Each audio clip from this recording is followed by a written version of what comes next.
Well, the next apartment complex, shopping center, or mixed-use development built in North Carolina may look a little different. A new state law eliminates mandatory parking minimums for new developments. WCNC Charlotte's Walker Lawson explains why this could impact how much you pay.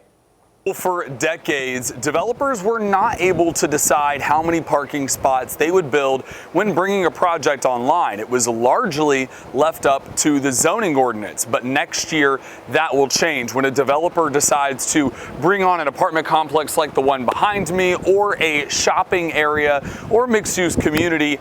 They will decide how many spots will be built rather than the zoning ordinance. This is without a doubt the biggest thing that could have happened for downtowns and walkable neighborhoods in the state of North Carolina. Statesville Council member at large Trey Robertson says those parking requirements have prevented businesses from opening downtown because there simply wasn't room or money to build the required spaces.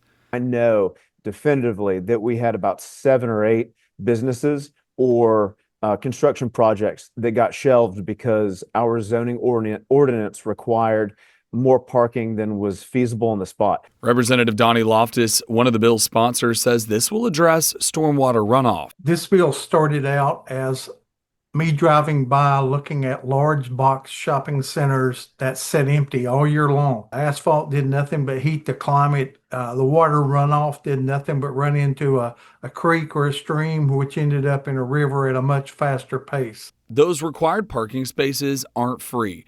Every space costs thousands of dollars to build, and they say those costs often end up in your rent or your home prices or even the cost of doing business. That a surface parking spot could cost you from $5,000 to $10,000 per spot.